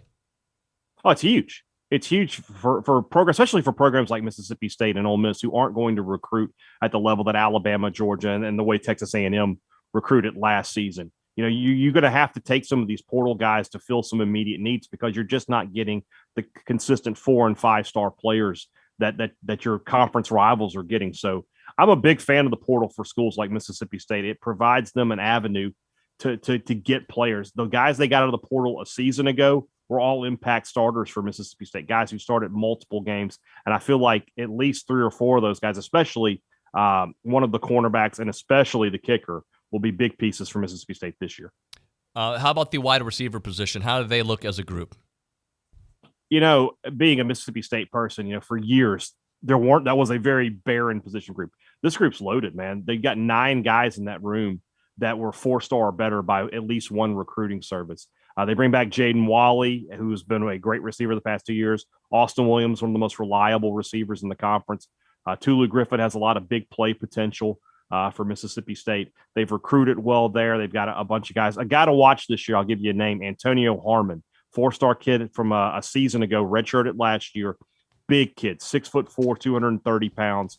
Going to be a big red zone target for the Bulldogs this year. Looking at him in practice, I would say he has a great chance to be a starter and be that first choice to replace the production that Mekhi Polk left. And also linebacker. You guys are pretty good there, right? Yeah, bring back a lot of talent there with Jet Johnson, who was a real surprise last year. A guy I didn't make a big prediction for before the season, but he ended up being really, really good. Mookie Watson in the middle, and then a kid who was committed, or I think may have played at Texas Tech before going back to junior college, Deshaun Page. He's had a big spring. I think he's another guy who can provide State some athleticism and provide some potential pass rush for this defense. So, yeah, they've got a lot of young talent there, and they've got some veteran guys. Linebacker might be the strongest group on the defense. Brian, considering all the teams in the SEC West all think that they're going to do better this year, how do you see that all playing out? Is it still Alabama up top? Is it A&M up high? Is it Mississippi State in the middle of the pack? Can they find their way higher? How do you see it shaking out? Well, obviously, we would be fools to say it's not going to be Alabama at the top for right now. It's just the way that it is. I think A&M and Arkansas will battle it out for second. I'm higher on Arkansas than some people are, but I really like KJ Jefferson, and I just like Sam Pittman as a coach. I think he does well there. State will be in that 4th, 5th spot. I mean, they could get to 3rd if they're really good. They would have to beat a team like A&M, have to beat Arkansas probably to get in that slot. But I think they can be 4th or 5th and be an 8-win team right there with Ole Miss. LSU is kind of the team I'm like, I don't really know what they are yet. They could be really good. They're talented, but they could be a transition year for them. Auburn's the team I don't have a lot of faith in. I think that they'll be a 5-6 win team, and Brian Hartson will probably be out the door when we get to the Iron Bowl. We always expect Mississippi State to have a very good offense, but when their defense is good, at least Mike Leach teams throughout the years, no matter where his stay is, when their defense is average or better, that's when they're really scary, right? Yeah, which is a complete turnaround from what Mississippi State was, I don't know, the previous 100 years of playing college football, always known for being a good defensive team and could never get it going offensively. Zach Arnett is a good defensive coordinator. His first 2 units have been good at Mississippi State. They've recruited pretty well there. They bring back a ton of guys from last year, and like I said, they've hit the portal at the spots that they need to. This should be a top half of the SEC kind of defense, and that's a big part of the reason I think State will be at least an 8-win team in 2022. Brian Hadad, we appreciate your time, my man. We'll catch up with you right before the season starts. Absolutely. Good to talk to you guys. Thank you very much. Brian Hadad breaking down Mississippi State here on TexAgs Radio, presented by David Gardner's Jewelers. I'll have some thoughts about that when we come back, because that is, of all the games last year, the 4 losses all hurt, obviously. The Arkansas one, I can understand that loss. Mississippi State is one that, even though you played poorly early on, I still think you should have won that game. You should have won the LSU game. And you could have won the Ole Miss game, but the Ole Miss game just kind of went bonkers there in the 4th. A game where you had no business being in the game, then you take the lead, then you lose the lead. It's just it was just a tough one. But we'll talk about that when we come back. Plus, I got some thoughts there from Austin Boast on our Stacked content. You'll want to check it out on TexAgs.com. Become a partner with Stacked. It's great stuff out there. But right now, let's experience the difference with Caprock Health System, patient-centered care. They're 100% locally owned and operated. They're right here in the Brazos Valley, and they put the patient first in every decision that they make. And let me tell you how important that is, because we almost had to go there the other night. My daughter's having an earache, and we're like, what do we do to fix it? We gave her some Tylenol, and it went away. But had we not been able to do that, we were going to go straight to Caprock because we know it's convenient. We know that they're going to make you feel better immediately, and it's not going to feel like a scary situation when you go there. They are so, so good. They maintain cash prices that rival all the competitors around town, and they encourage you to see it for yourself. They do such great work out there. You've got two very convenient locations here in the Bryan College Station area. You've got Caprock Hospital in Bryan and Caprock 24-hour emergency center in College Station. They both have 0 wait times for emergency care, so you'll never have to sit in a crowded waiting room, and they are both state-of-the-art, clean and sterile, safe environment. You've got to go check them out. It is Caprock Health System. I'm Chelsea Reber with your community calendar on the Zone, brought to you by Christine Engler at AggieLoanExpert.com. There's never been a better time for a cash-out refinance. NMLS 1309378, Equal Housing Opportunity. You're invited to the first annual Urban Optics Masquerade Eyeball, benefiting the Brazos Valley Lions Club Foundation. Friday, May 13th at the Texas A&M Hotel and Conference Center. Email Kayla at urban-optics.com for tickets. Student Bonfire is looking for land to clear to build Bonfire this fall. The minimum acreage is 12 acres of heavily wooded land. The nonprofit organization also performs odd labor jobs to raise funds. Email info@studentbonfire.com for more information. Voices for Children CASA is looking for community members to serve as volunteer advocates for children in the foster care system. Click the volunteer tab at vfcbrazos.org to learn more. That's your community calendar, brought to you by Christine Engler at AggieLoanExpert.com. I'm Chelsea Reber on the Zone. You know us through the Aggie Ring and our work helping current and former students. You also know that we work to uphold our traditions and help bring Aggies together around the world. We are the Association of Former Students, and it's our mission to provide resources, support programs, and cultivate the experiences that you know and love. But have you ever stopped and wondered why? Why does the association support Texas A&M and Texas Aggies? Why are we always here, there, and everywhere for the Aggie Network? Why do we tirelessly work to ensure that the Aggie experience is both unforgettable and life-changing?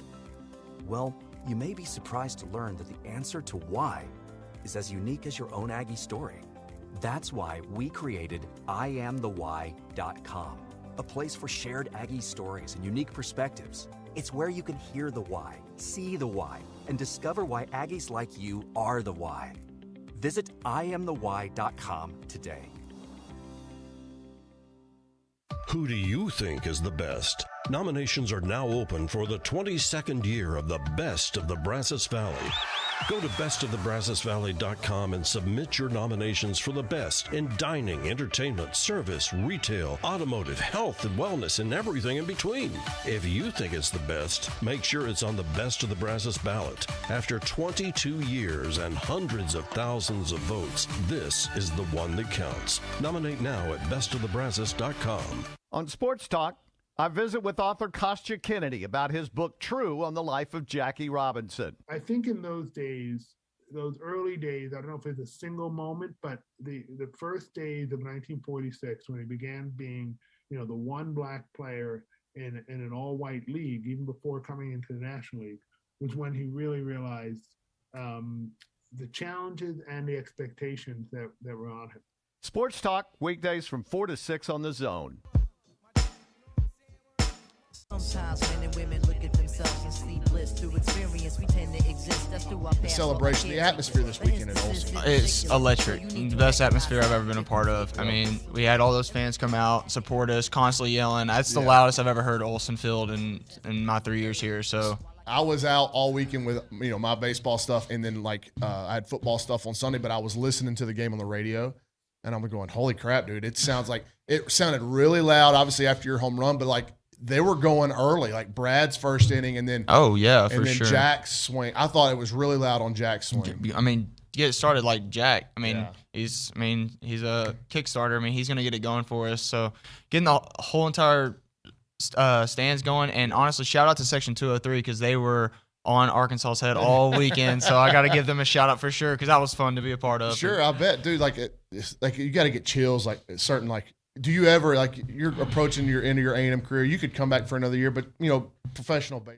All right, there it is. Bronny there, our Stack content there with Austin Bose. Great stuff there. If you aren't part of Stack, go do it right now. TexAgs.com. You'll love it. The great content out there. And there's going to be a lot more stuff coming out throughout the show. Dylan Rock, he's on there as well. You want to check that out. So good stuff there from Bronny. Appreciate everybody listening. It is TexAgs Radio. We are presented by David Gardner's Jewelers. We're here in the Rollo Insurance Studio. So I got my games confused. The Mississippi State game, and I was talking about Ole Miss there. Ole Miss A&M did not take the lead there in the fourth quarter. I was thinking the LSU game, but they were right there. If you go back to that Ole Miss game, start of the fourth quarter, you kick a field goal, you're down 15-13. But then they come back and score with that Snoop Connor touchdown. And then there was the pick six, and that's how that, I know A&M had a little run towards the end with A-Chain's touchdown, but unfortunately you had that game in striking distance there in the fourth quarter, like you had in the Mississippi State game, like you had in the LSU game, and even like you had in the Arkansas game. The Mississippi State game, kind of reliving that because we did talk about it for such a while there with Brian Hadad. I mean, that was a game right there that you did have a lead in the first half, shortly, but then they scored late there to take a 17-13 lead at the half. And then you were playing catch-up all along. They get up 24-13. You come back, make it 24-19. Seth Small's field goal makes it 24-22. Unfortunately, you get the safety afterwards, and you do not win that game, but you had your chances with those. So wanted to make sure that I fixed that. Also, there's the news that I had during the last segment that looks like the A&M game today versus Sam Houston has been canceled. They're not going to remake that game. They're not going to make it up. So now it'll be the A&M series Thursday through Saturday versus Vanderbilt. Huge series for A&M baseball to keep rolling the way they have been playing. It has been fun to watch, especially those Sunday games, hopefully Saturday games as well. The number here on the show, if you want to be a part of it, is easy. 979-693-1150. 979-693-1150 is the number to reach the show if you want to call it on the BCSI hotline or text us there on the A&B text line. A couple things we're going to have throughout the show. So we're going to talk a little track here with Coach Henry in a moment. Looking forward to talking to Coach Henry, and he will not be alone on the show as well. We got a little special guest for you here, Kayla Robinson, coming in studio as well. So we're looking forward to talking to Kayla and finding out a little bit about her. She was at Oregon for one season and then transferred here to Texas A&M and has done such a great job for the A&M track team. So we're looking forward to talking to Kayla, somebody that I know that Eric obviously has a relationship with there with the team. So we'll talk to Coach Henry here in a moment. At 10 o'clock, we're going to get an update from Coach G on how soccer went this spring. We're also going to play a game that I'm looking forward to doing. It's called Would You Rather. And not the way you probably play with your friends at the bar, but this is going to be more Aggie football, Aggie sports related. Would you rather? And in fact, one of you can join us on the BCSI hotline as we play it, and we'll give your takes on it. But would you rather? And I'll just tell you this. Johnny's going to be involved. The Alabama game is going to be involved. The University of down the street is involved, the SIPs. So, yeah, we'll have that here on that one. As we close up shop here on this segment here, looking back at some of the stuff I learned from Brian Hadad, I wish a couple of those games you could replay, right? Speaking of would you rather, I would rather play those games again. And if you could have played the Mississippi State game a couple weeks later, the season turned out the way it was supposed to turn out, unfortunately. But had you been able to have, an extra week with Zach Calzada, what would that have done for the offensive line? What would that have done for Zach just to kind of find his rhythm? Because, we got some pretty good Zach after that. Not great Zach, but obviously the Alabama game, he was legendary. But he the quarterback that we saw in the Colorado game and what we saw for parts of the Mississippi State game, he certainly was able to turn the corner in that one. And then when I go back and look at the game that he had against Mississippi State, you forget, they just did not have a lot of offense in that one. 135 yards. It was Spiller and A-Chain leading the way. Zach had 135 yards in the air, but the rest of it was obviously done by Spiller and A-Chain. So not a lot of offense. The offense was able to pick up as the year went on, and I just wish we would have had another week to work. But we didn't have it. It turned out the way it was supposed to do, and you don't win that game because you can't stop Will Rogers, who throws for over 400 yards, has those 3 touchdowns. That's where that game was lost. All right, now it's time for caller number 1. We're going to give you a free car wash from Aggieland Express Car Wash in South College Station off of William D. Fitch and Greens Prairie. They're Aggie owned and operated with the friendliest staff and a personal touch. They offer a monthly membership, but we'll give the first caller a free car wash right now from Aggieland Express in South College Station. 979-693-1150. Who cares if he's wearing a medium and tight pants? 3, 2, 1, go. It's TexAgs Radio with David Nuño on The Zone. Here's Brad Beard of Intercon. As the old saying goes, if your only tool is a hammer, everything looks like a nail. At Intercon, we have a full toolbox to meet your window needs. Perhaps your home is ready for a full retrofit to vinyl windows. This full replacement option beautifies your home while improving thermal efficiency, noise reduction, and dust penetration. On the other hand, your existing windows may just need some maintenance. The glass in your existing windows may be replaced, in many cases upgraded to more efficient options. The mechanism in your windows can be replaced to allow the window to operate more smoothly. Maybe you just need solar screens on some windows to eliminate hot spots in your home that tax the air conditioning system and make some rooms unlivable. With the breadth and depth of Intercon's knowledge and product offering, we can find the solution that meets your needs and budgetary constraints. Trust your friends at Intercon to understand your needs and use the best tool for the job. Whether you have new construction or an existing home, let the fine folks from Intercon help your home energy efficiency year-round. Call Brad Beard of Intercon today at 823-3639. That's 823-3639. There are a lot of vehicles on the road with jobs to do, and they come in different shapes and sizes. When you see an emergency vehicle, TxDOT vehicle, tow truck, or utility vehicle with flashing lights activated on the roadside, move over or slow down to 20 miles per hour below the posted speed limit. It's the law, with fines up to $2,000. When vehicles have flashing lights activated on the shoulder, move over or slow down. Be safe. Drive smart. A message from TxDOT. If you're a runner, walker, or interested in fitness, the right shoe makes all the difference. At Brazos Running Company, they are passionate about running and finding the right shoe for you. Brazos Running Company is a local, Aggie-owned and operated specialty running store with an outstanding selection of running gear and shoes, including sought-after brands like Brooks, On, and Hoka. They'll help you find the shoe that fits your stride and style. Brazos Running Company next to Kohl's in College Station. Save 10% in-store when you mention code TexAgs10.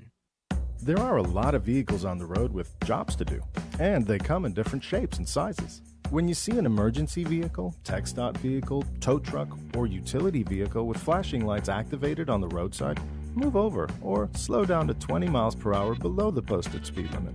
It's the law, with fines up to $2,000. When vehicles have flashing lights activated on the shoulder, move over or slow down. Be safe. Drive smart. A message from TxDOT.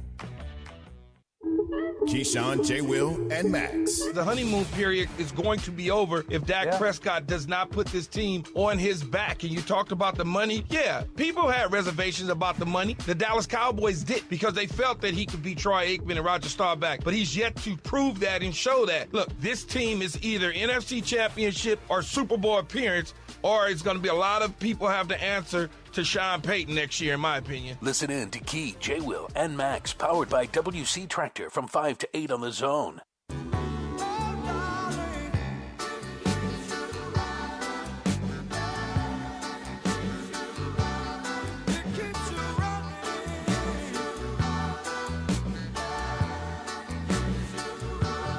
It is TexAgs Radio. We are presented by David Gardner's Jewelers. We're here in the Rollo Insurance Studio. Appreciate everybody listening in.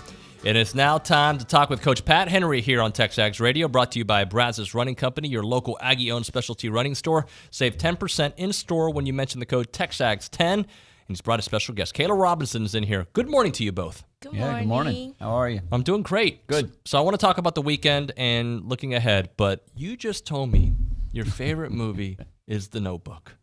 Do you fall asleep halfway through, or can you actually make it through? I make it through, and I cry every time. Do you really? I've been told it's a great movie, but I've also been told it's a little.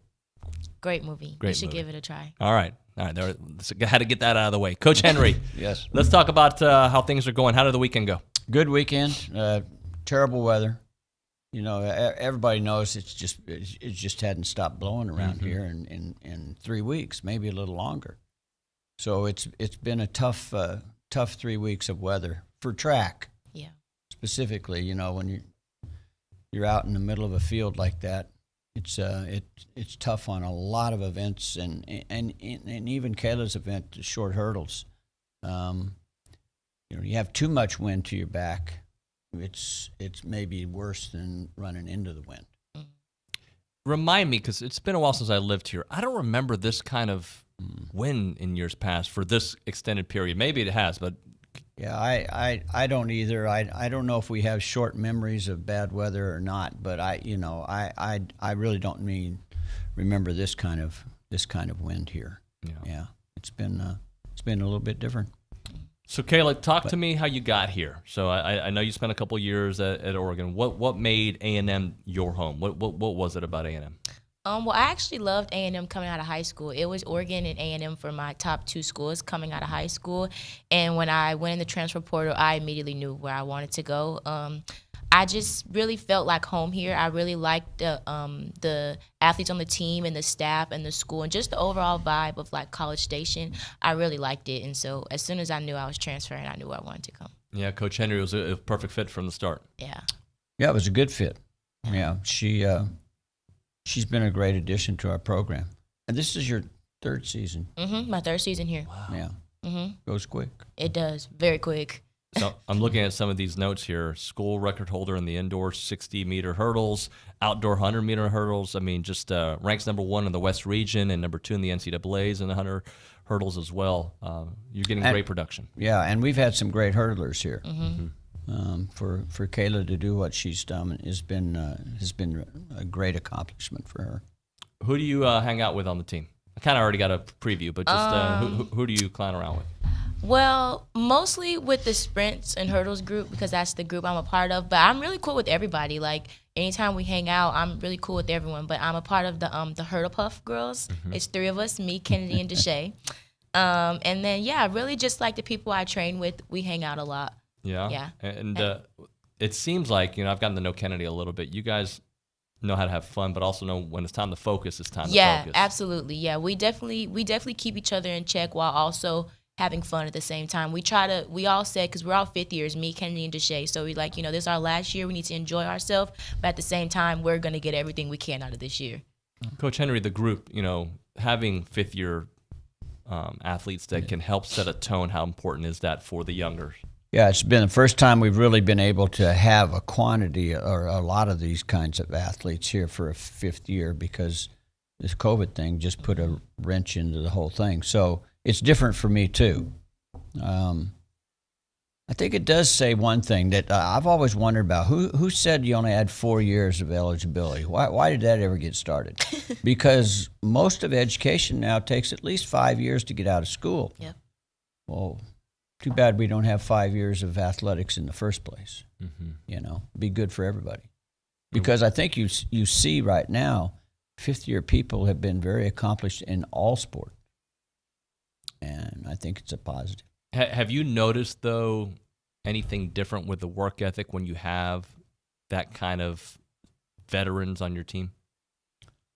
I think age of doing anything, and especially, our sport, I think that just your knowledge of your event. I think Kayla, just the overall knowledge of what she needs to do to continue to get better is increased with another year's of eligibility. I mean, then Kayla will probably needs to talk about that, but as I watch athletics, I watch our sport specific, I see it absolute. There's no question about it. 5th year is a very positive thing. Do you find yourself talking to some of the younger athletes and telling them stuff that you learned about yourself through nutrition, through just your body? Absolutely, all the time. I always tell them, it hasn't always been like the year I'm having. It hasn't been like this since I got to A&M, but it takes time, and you have to find what works for you mentally, physically, just everything. It's a roller coaster, and sometimes you just have to find your rhythm and your tune, and once you find it, it's smooth sailing from there. But it takes time. I mean, for me, it took until my 5th year for me to figure it out. So I just always tell the young ones, if you're struggling right now, it's not going to always be like this. Even if it takes to your very last year, at some point it will come together. And she's really been proof of that. Yeah. I mean, because this time last year she wasn't nearly where she is right now. Yeah. And she didn't, it necessarily wasn't physical. I think she'll be the first to tell you that too. Yeah. It's your knowledge. So how does that feel? Confidence. Like you're in the middle of it. You know what you've battled through the last couple of years, and here you are having such a successful season. How does that feel with where you are with all the work you put in? It feels was amazing because going up to the line and then performing and not doing what you know you're capable of, it bothers you because you're like, I know I'm better than this, but I can't prove it. And so to work so hard at something, to finally be able to show what I'm capable of, it feels really nice because I knew I could do it all along, but just for whatever reason, it wasn't showing. And so now it just feels good to show everybody, like, this is what I've been telling you guys I can do. It just feels nice for it to come together now. For you, Coach Henry, that's got to be such a teachable moment for the rest of the team. Yeah, these are always the kinds of things that you talk about 10 years from now.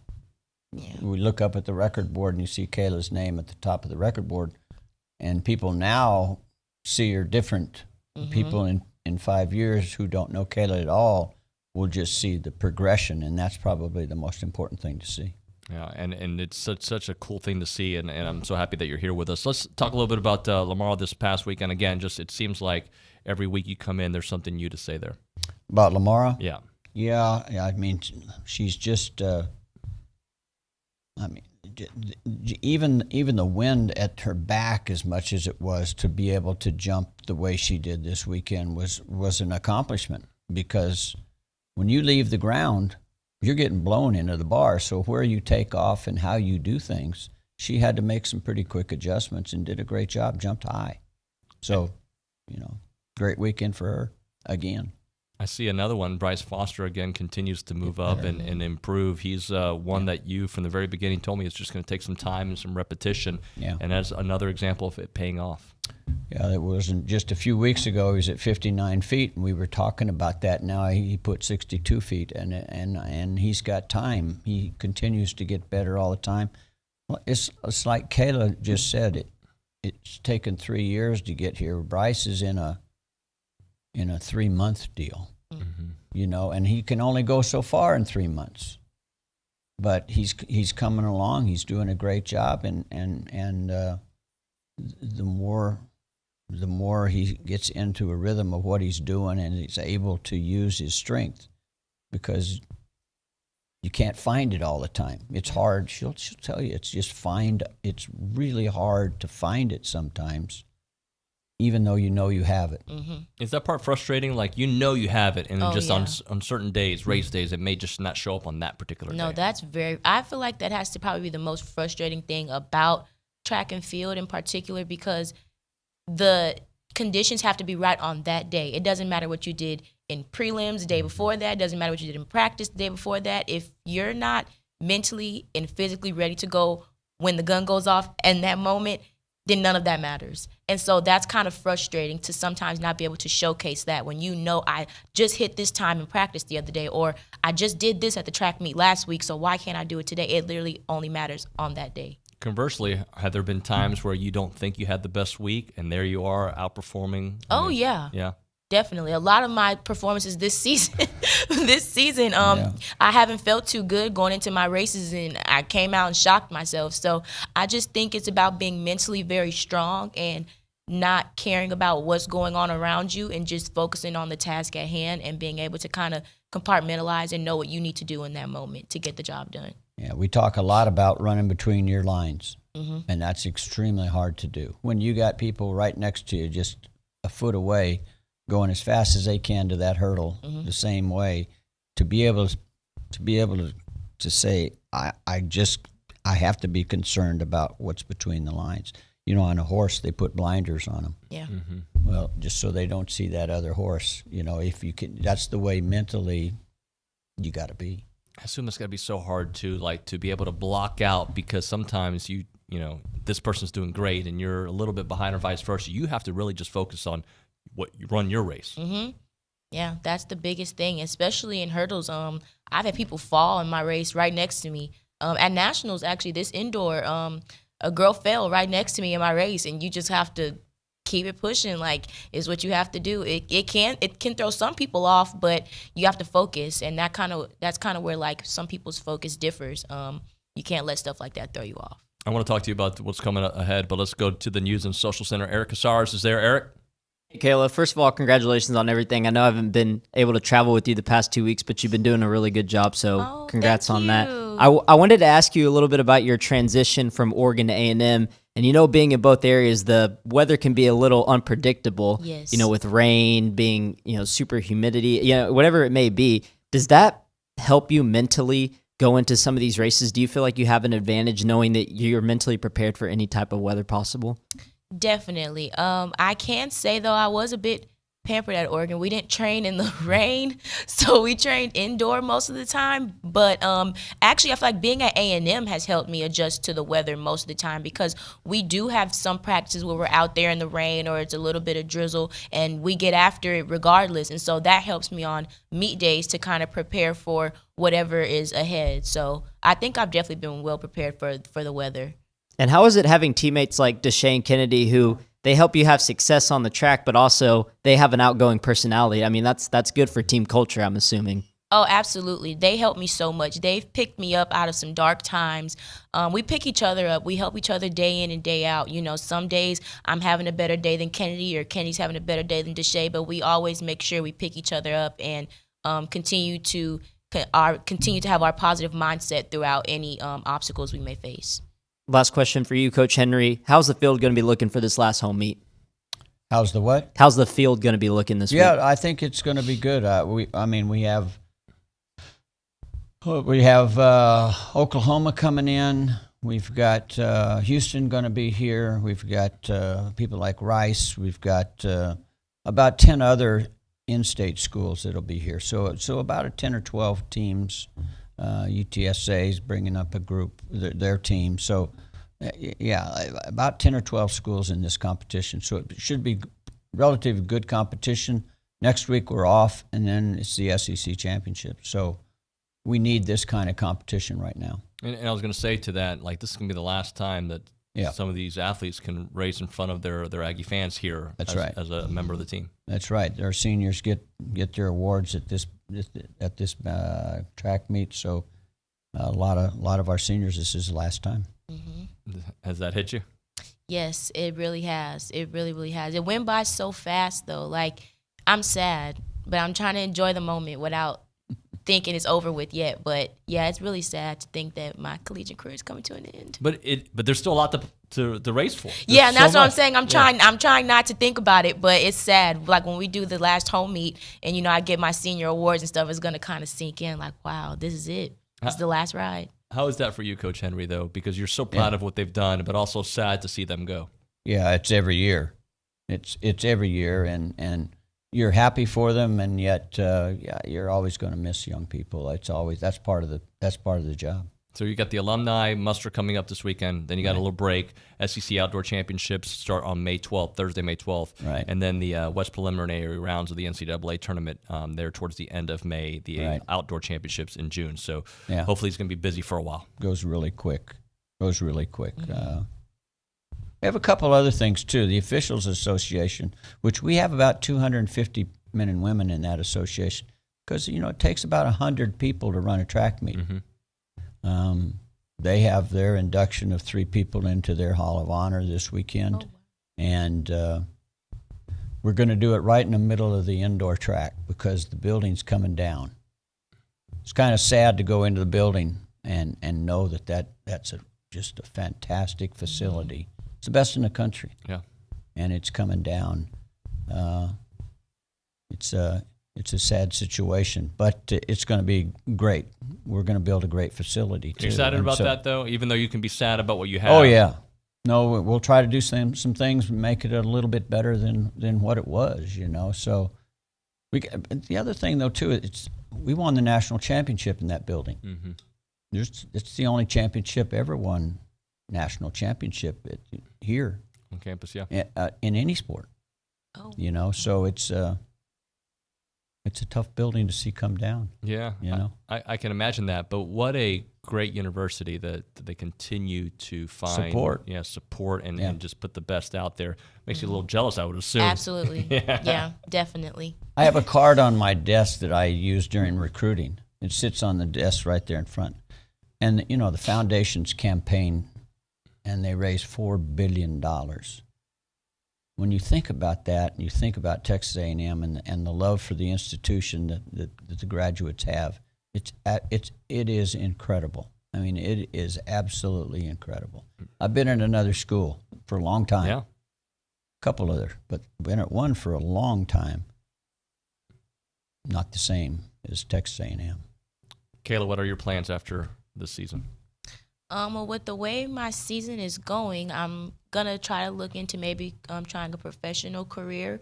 But I do want to go to nursing school though. So right now I'm in prerequisites for nursing school, Okay. and then I'll come back to that depending on how my after collegiate pro career goes. Well, I would love to get you back on the show at some point, all right? Yes, definitely. Thank you so much for joining Thank us. you. In the notebook, huh? All right. Coach Henry, we appreciate you as always. Thank you very much. This is brought to you by Brazos Running Company, your local Aggie-owned specialty running store. Save 10% in the store when you mention the code TexAgs10. All right, more here on TexAgs when we come back. I'm Chelsea Reber with your community calendar on the zone, brought to you by Christine Engler at AggieLoanExpert.com. Get pre-approved today with a 5-minute loan approval. NMLS 1309378, Equal Housing Opportunity. Registration is now open for the Bike MS Texas MS 150. The 2-day race starts April 30th and ends at Kyle Field. Register at bikemstexas150.org and use code Aggie25 for 25% off your registration fee. The 11th annual Doing the Most Good Luncheon benefiting the Salvation Army is Thursday, May 19th at the College Station Hilton. Purchase tickets at salvationarmybcs.org. Hilltop Lakes Equestrian Association invites you to the Run for the Roses Golf Tournament on Saturday, May 21st at the Hilltop Lakes Golf Course. Find the event on Facebook for more information. That's your community calendar, brought to you by Christine Engler at AggieLoanExpert.com. I'm Chelsea Reber on the Zone. Hi, this is Jeff Vanderwood with Veribank. Veribank is continuing to grow in the Brazos Valley with a brand new full-service banking center on Highway 6 in front of Academy. We have a team of genuine bankers specializing in personal and business banking, wealth management, and investor real estate lending ready to serve you. Veribank is here to help you succeed financially, and you can bank on it. Visit Verabank.com today. That's VERA Bank.com. Verabank. Member FDIC, Equal Housing Lender. Is your business expanding? Eagle Support Services to the rescue. Proudly located in College Station, their full-service warehouse offers both short and long-term inventory storage. They can also kit your merchandise and ship it nationwide, providing an all-in-one fulfillment solution. For your warehousing and fulfillment needs, visit EagleSupportServices.com. That's EagleSupportServices.com. Eagle Support Services. Local storage, nationwide fulfillment. Your happiest spring starts with Lowe's, because SpringFest is happening now to help get you everything you need to celebrate the season. Come on into Lowe's and save on select appliances. Right now, you can get free basic install via rebate with purchase of select items $5.99 or more. We're celebrating spring with more fun and more savings. Create a season full of happiness at Lowe's. Home to any budget, home to any possibility. Excludes Connecticut and Rhode Island. Appliance offer restrictions and other fees may apply. See store for details while supplies last. DJ K-Dub checking in, previously on the Feinbaum Show.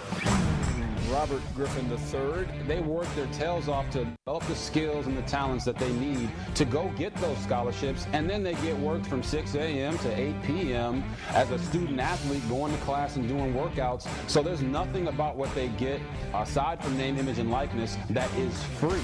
It's the Paul Feinbaum Show, powered by Polaris Fund Center, 2 to 4 weekdays on the Zone.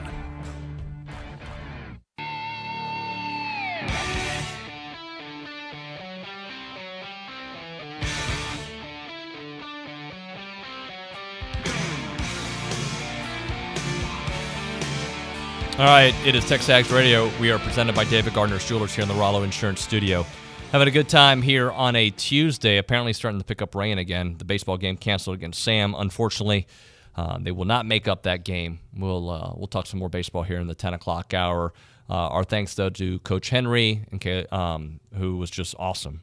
He's just, as always is, and I always appreciate his time here on the show. And Kayla was great as well, finding out a little bit of her story. And I'll go back to Eric there, how important those kind of messages you get from Kayla, talking about how, it took her a while to find her stride, and when she did, she took off. And that really can be applied in any walk of life, not just track and field. You can apply that in school and whatnot. She's just stayed true to herself and to the program that Coach Henry's put together, and things have really worked out. Yeah, you got to be at your best. Mike? There you are. Now you're off. Yep, you're off. It says I'm on. There you are. You hear me now? Okay, Yeah, I hear it now. This is so awkward. Yeah, it's okay. So I was just going to say that you got to be at your best at every point in the season. And she was talking about that mentally, that if you're not there, then it really doesn't even matter, what type of day it is, what competition you're at. If you're not there mentally, you're not going to have your best performance. So that's super important. She has a great group of girls around her with Kennedy and Deshae who have outgoing personalities. Kennedy, she's a part of TexAgs, and she's a very, very outgoing person. She carries herself well on social media, and, having that kind of people around you is very important to be at your best. And Kayla is having success, 2-time school record holder, and trying to finish off her season very well. Yeah, and a couple little updates out there yesterday. Some Aggies lost yesterday in the NBA playoffs. The Sixers ended up losing to the Raptors, DeAndre Jordan on that team. I don't think he played yesterday. I'm trying to double check there. Did he play? No, he did not play. But they lost, and they've lost now 2 straight to the Toronto Raptors. And then actually you had Robert Williams win yesterday as the Celtics take care of business against the Brooklyn Nets in that game. He played 14 minutes. Remember, he's coming back from injury, but he did have 5 rebounds with his 3 points. So a couple of wins there. And the Dallas Mavericks took care of business against the Utah Jazz. They're up 3-2 in that series. I like what I'm seeing from those Mavs. Luka Doncic, so much fun to watch out there. He's a beast out there. 33 points last night in that victory there. But good to see some Aggies still out there in the NBA playoffs. We'll continue to update. I know Alex Caruso, they were testing him for a concussion, see what the latest is with him. Hopefully he can continue playing on here in these NBA playoffs. All right, when we come back here on the program, we're going to get a little soccer update from Coach G. We're going to talk some baseball at 10:20. Dylan Rock is having a phenomenal season. So is Jack Moss. We'll talk about what they mean to this team and some of the numbers that they put together. And then Would You Rather with Sam and Eric. All that and more here on TexAgs Radio, presented by David Gardner's Jewelers.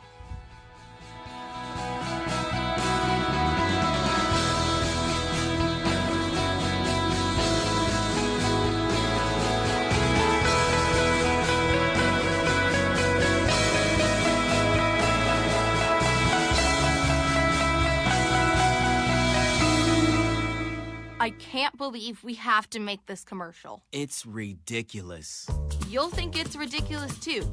Listen to this. This commercial is about, it's about parents being rude at high school athletic events.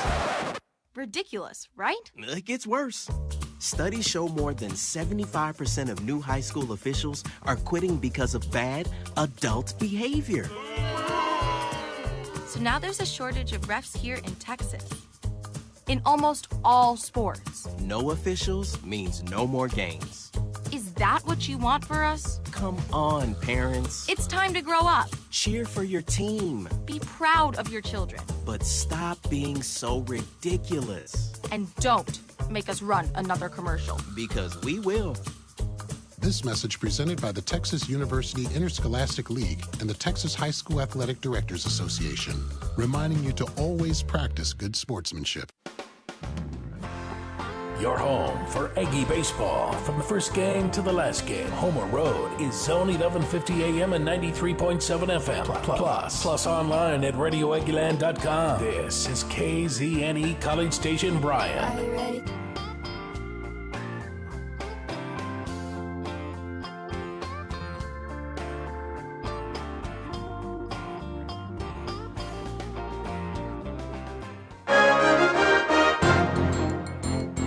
From WTAW, this is a news update on the Zone. For those of you reading the Eagle, note that the out-of-town newspaper is without an editor. Darren Benson has posted on his LinkedIn page as he's in search of his next adventure. KBTX reports Benson was laid off last week. It's after serving as editor since 2018, after serving 8 years as managing editor, and before that, city editor for 4 years. KBTX also reports the editor's role at the Eagle is outsourced to the Waco Herald Tribune. Parent company of the newspaper serving Bryan College Station has been affected by a hostile takeover from a hedge fund. The increase in the number of electric vehicles means increased chances of those vehicles catching fire. College Station Fire Chief Richard Mann says they have enough water in a tanker to put out a vehicle fire with a gasoline engine. Not so with an electric vehicle. Really, these electric vehicles, what we're finding is it's rescue the people, protect the surroundings, and they have to burn themselves out. Speaking on WTAW's The Infomaniacs, Mann says another department used 30,000 gallons of water to extinguish a fire to an electric vehicle. That's compared to around 400 gallons when the vehicle has a gasoline engine. DWI arrests by Bryan police last weekend included pickups hitting structures. 27-year-old Bang Pham of Bryan told officers he accidentally backed his truck into the McDonald's on South Texas Sunday around 3 a.m. Sunday, just after 1:30.